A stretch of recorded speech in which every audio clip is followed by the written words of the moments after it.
Okay, so in this part I will continue to laugh on Boris Johnson with John Oliver. I know people liked the previous video and I hope they will like this one too. Please subscribe to my channel and let's continue with this part. So now he is going to laugh on Boris and the Olympics. Let's see how he did that. Johnson is more than happy to show you how erudite he is. Just watch him charmingly drop some sporting trivia ahead of the London Olympics. Ping pong was invented on the dining tables of England, ladies and gentlemen, in the 19th century. It was called whiff-waff. And there I think you have the essential difference between us and the rest of the world. Other nations, the French, looked at a dining table and saw an opportunity to have dinner. We looked at a dining table and saw an opportunity to play whiff-waff. I really don't know what is whiff-waff, but it sounds funny, isn't it? Please comment below what do you think on whiff-waff and subscribe to my channel. Now let's see what John Oliver think on whiff-waff. It really sounds funny. Whiff-waff. Look, yes, I will admit that is objectively funny, although I'm not sure that whiff-waff anecdote reflects quite as well on the British as he's implying there. The French looked at the dining table as a canvas upon which to create exceptional cuisine, and the British saw a way to basically invent mouse tennis. And look, Johnson is more than happy to look ridiculous. It's enabled him to not just survive when he fucks up, but actually benefit. That absurd zipline photo from the Olympics would have killed most politicians' careers. I still don't understand what Boris Johnson did on a zipline, but it's really funny. Let's see what John Oliver think about it too. So let's watch it now.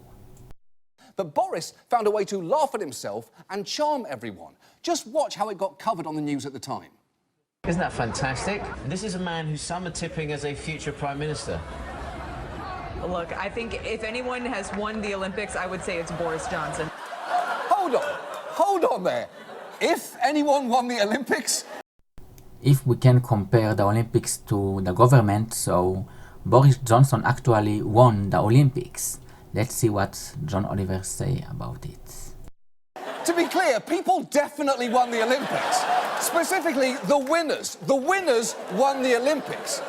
And in a nutshell, that has been the root of Boris's appeal. A lovable mess, weathering adversity with humour and good cheer. But the truth is, there may be a great deal more calculation behind that image than first appears. Because Boris learned at an early age the benefit of making yourself the butt of the joke, as his own sister remembers. He discovered he could make people laugh when he was in a French play and he had to recite Molière and he hadn't bothered to learn his lines and he hid behind a pillar reading them out, which was obviously much funnier than if he'd learnt them perfectly and had stood on the stage and declaimed them. Yeah, obviously. Boris Johnson is really a very funny guy. He really tells a lot of jokes, like he relaxes with basses, he relaxes with creating a bass. Boris actually learned a great deal from that incident, as he himself will admit. Do you think that you learnt something for later life from acting in plays at Eton, that you could actually get more laughs by looking as if you don't know your lines than actually remembering them?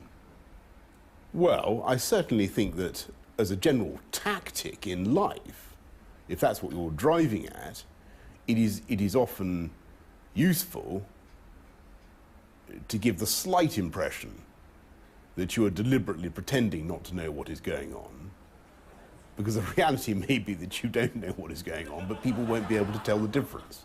And that, right there, is the key to Boris Johnson, presenting his own lack of preparation so charmingly that you actually doubt he's unprepared, but he is. Because Boris is unprepared, that's why he looks funny sometimes, because he don't know how to react, and that really can be a funny thing. Let's see what John Oliver say in the next part of the video. Let's watch it. It's an incredibly powerful trick, and incidentally, it's clips like that that are one major reason why Boris is not the Britain Trump. Because can you imagine Trump having that level of self-reflection? Look, with Covfefe, the tactic was to present myself as a kind of subliterate clown, to distract you from the fact that I'm a mound of skin tautly stretched across the howling chasm of the space where a soul should be. It's a very useful tool when deployed well. The point here is, though, Johnson's bumbling persona is a carefully calibrated act. Take his hair. Multiple people have said he actually messes it up on purpose. A BBC producer tweeted that he'd always ruffle it right before the camera started rolling, which kind of makes sense, doesn't it? He's been on TV hundreds of times, and he always looks like a mess. What were the chances that before every one of those appearances, he combed, gelled, and carefully parted his hair, only to then be hit in the face by a goose right as they started filming? No, he looks like that because he wants to. I want hair like Boris Johnson. So maybe I can now go out to the streets without fix my hair and do it. In the 31 of October, when they have to celebrate the Halloween, I should do that, no? Comment below, what do you think? I have to look like Boris Johnson or not? If yes, I will try to do it in the 31 of October. And please comment below and subscribe to my channel, and let's continue to watch on John Oliver, laugh on Boris Johnson. And once you realise what he is doing, it makes you question everything that you previously found charming about him. Remember that clip where he's talking about painting buses? Undeniably funny. But some in Britain have pointed out that it might have been an attempt to change the Google search results people receive when they look for something like Boris Johnson bus, meaning that people would see that delightful clip rather than this significantly less delightful bullshit.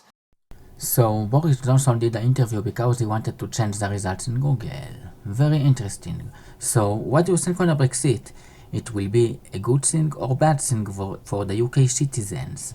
They will live with a deal, they will live with a no deal. What do you think? Or general elections, or cancel Brexit? What do you think?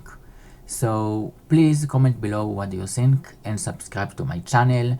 Maybe in the 3rd of October I will try to wear a shirt with the reasons why Brexit is a good thing.